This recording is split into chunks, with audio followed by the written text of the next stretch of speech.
Kamusta Pisces? Welcome to Like a Tarot. Alamin natin kung ano ang purpose ng buhay mo. Ano ang clear goal or direction mo?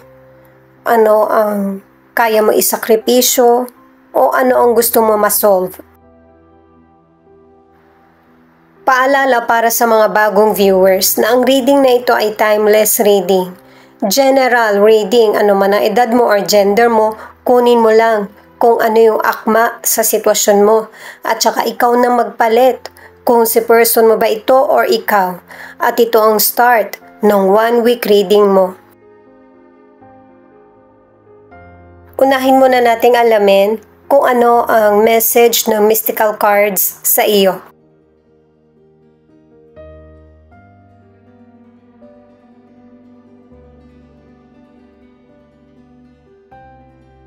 Pinapangunahan ka na ng card na ito na kailangan ng balanse sa buhay ng ilang Pisces. Maaari na meron kang comment na nag-cause ng issue sa situation. Maging aware ka sa kailangan balansen sa buhay mo.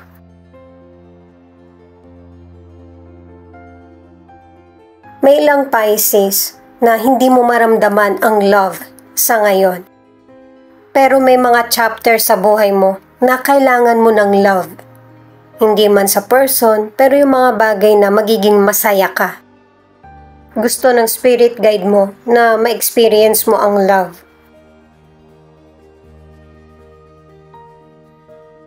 Itong card na ito ay hindi lang naman respeto para sa kapwa mo, kundi respeto na rin para sa sarili mo. Hindi naman kailangan magpa-impress para irespeto ka. Guide mo din ito para sa manner. At para matuto rin na irespeto ka ng iba. Alamin muna natin ang situation mo gamit itong tarot cards.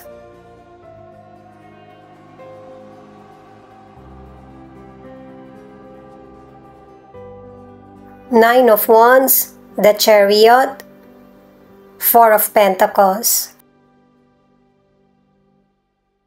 Maganda itong kombinasyon ng cards mo kasi kung may mga challenges ka man, yung parang bang lobo na tumatalbog kapag tinatamaan. At saka yung determinasyon mo hindi kayang masira. Kumikilos or umaaksyon ka ng walang takot. At saka napaka-sigurista mo, metikuloso, kaya nagtatagumpay ka. Sa career man or sa negosyo. Marami ka pang ma-achieve sa career mo o kaya sa negosyo.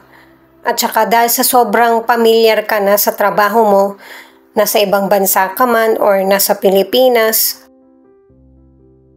may mga panahon na naboboring ka rin. Kumaga gusto mo ibang karir naman. Or iba naman ang bigyan mo ng focus. Para sa ilan na nasa relationship, sinisikap nyo ng person mo na magkaroon ng communication at iniiwasan na magkasakitan. At saka ang ilan sa inyo sa relasyon, yung bang sinusuring maigi ng person mo kung yung relasyon nyo ba ay worth it or magtatagal. Dahil sa isa sa inyo ng person mo, yung biglaan kong magdesisyon. At saka ang isa sa inyo, merong nagagawa sa relationship na unhealthy sa relasyon. Ang ilan sa inyo, pinaghihinalaan ka ng person mo, maaari na ang isa doon ay yung patungkol sa financial. Ang ilang single, may mga potential person na nagkakagusto sa iyo. Yun nga lang, ang ilan sa inyo, hindi ka interesado doon sa potential person. Pero kung meron ka ng potential person na nagugustuhan, huwag mong pigilan yung sarili mo. Para makakausad ka at makilala mo yung person na nakalaan para sa iyo. Kasi may ilang single na ang situation ay masyado mong pinoprotektahan yung sarili mo. At pinapakita ng mga cards na i-enjoy mo yung buhay mo kung ano yung mga dumarating sa iyo. Ito naman yung mga cards mo para sa solution. Page of Cups, the Lovers, Two of Swords. Itong mga cards mo ay positive pa rin ang ipinapakita na may mga good fortune na darating sa buhay mo. Sa career, sa negosyo, o kaya kahit sa love. At saka may ilan sa inyo may mga unexpected twist or event na magaganap sa buhay mo, lalo na pagdating sa love. Sa mga bagay na gusto mo, sa career mo, sa negosyo, or patungkol sa love life mo. Ang ilan sa financial, makakayanan mo ng itaguyod yung sarili mo. Hindi katulad dati na naghihintay ka na kung ano yung maibibigay sa iyo. Ang ilan naman sa financial, meron kang investment na gagawin or sisimulan pero hindi ito pang matagalan. At ang advice ng cards, kailangan ng control sa paggastos. At saka binibigyan ka ng advice ng cards na i-reduce yung mga expenses mo. Para sa ilan na nasa relationship, ano man ang gender mo, lalo na't nagsimula ka ng pamilya, kailangan na babalanse mo yung oras mo para sa family at sa relasyon. Kahit na nagkaroon man kayo ng pagtatalo ng person mo, ay solid pa rin yung relasyon nyo.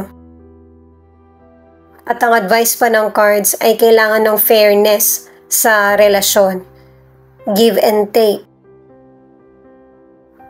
Lalo na't isa sa inyo ng person mo yung mabilis maapektuhan or nagiging moody. Ang ilang single, pabago-bago yung isip mo. Minsan gusto mo magkaroon ka na ng karelasyon, pero may panahon din na gusto mo ay single ka lang. Pero ang advice ng cards, kailangan maging sure ka sa feelings mo para hindi ka makasakit ng kapwa mo. At saka may hirapan kang mag-maintain ng lasting na relasyon kapag hindi ka pa healed.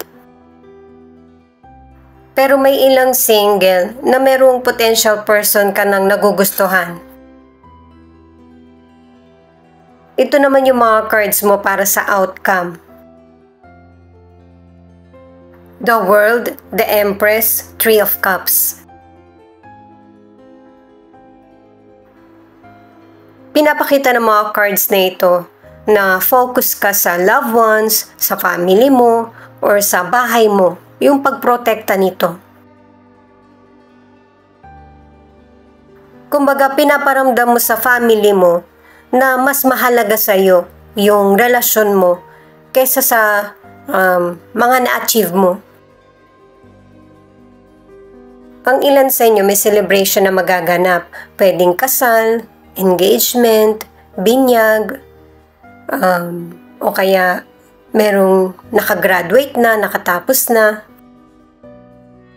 ng pag-aaral, yung magkikita kayo ng family mo. Pero may ilang Pisces na kahit walang selebrasyon, birthday, anniversary, nagtitipon kayo ng family mo. Ang ilan sa kalusugan ay healthy ka. At saka may mga person din, lalo na yung mga babae, na gusto mo na magkaroon ng baby at magkakaroon ka na nito. Ang ilan naman dahil sa nakatatlong cards ka na para sa healing, ito yung sineselebrate nyo ng friends mo or family.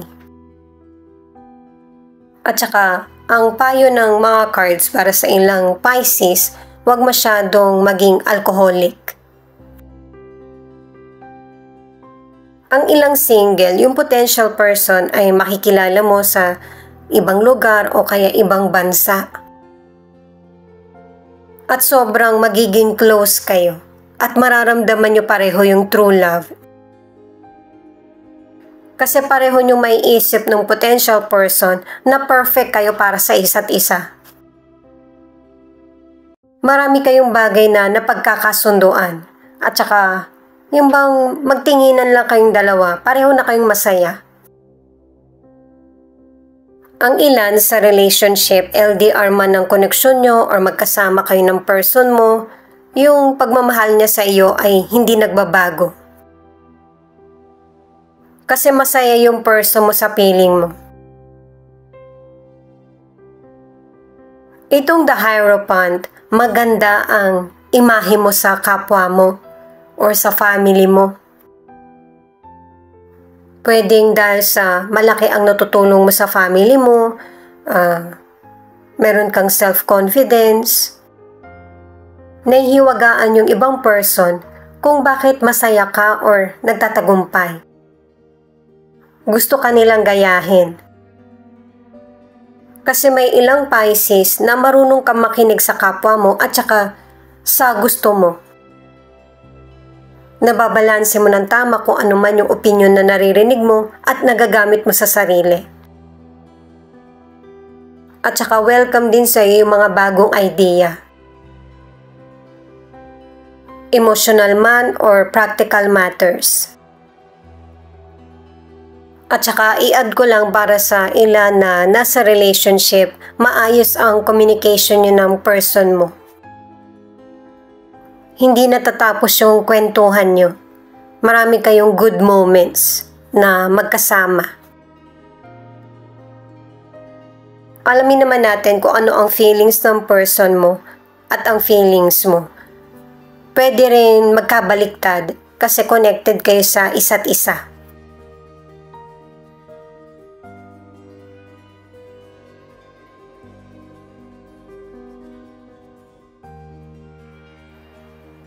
Sa tagal nyo nang nagsasama ng person mo, ay ikaw yung nagpapasaya sa kanya at saka ikaw yung hinahanap niya. Ngayon, kahapon, or bukas man. Sobrang in love kayo sa isa't isa. Pero syempre, wala namang perfect na relationship. Maraming nagawang pagkakamali ang person mo sa iyo, pwedeng naiisip niya lang ito, pero pinagsisisihan niya. Ano man ang gender ng person mo. Inuulit niya ulit na wala nang makakapantay ng pagmamahal niya sa iyo. Hindi kanya kayang palitan sa kahit sino.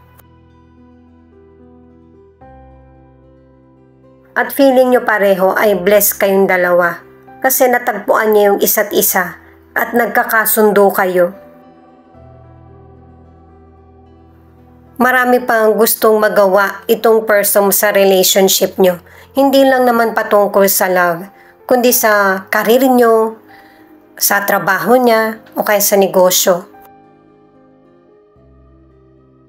Kasi ang gusto ng person mo ay manatili kayo sa isa't isa. At saka, yung pareho kayong nagtatagumpay. At nai-enjoy ang relasyon together. Pero may mga time na itong person mo ay wala sa mood dahil sa stress sa trabaho or pressure. Kung nararamdaman niya ito, huwag niyang sagarin yung sarili niya. Kasi ikaw din naman yung makakatulong para maibsan or mawala yung stress na nararamdaman niya. Pero kahit ganito, yung feelings ng person mo, alam niya sa sarili niya na nagkaroon ng purpose ang buhay niya dahil sa iyo. Kasi ito yung paraan mo na para maprotektahan siya at ang relasyon niyo. Virgo, Taurus, Pisces. Ito yung ilan sa 12 zodiac sign na nangunguna sa reading na ito. Ito naman yung ilan sa letra na posibleng andito yung letra ng pangalan ng person mo or letra ng pangalan mo. O, B, G, Y, Q, X, V.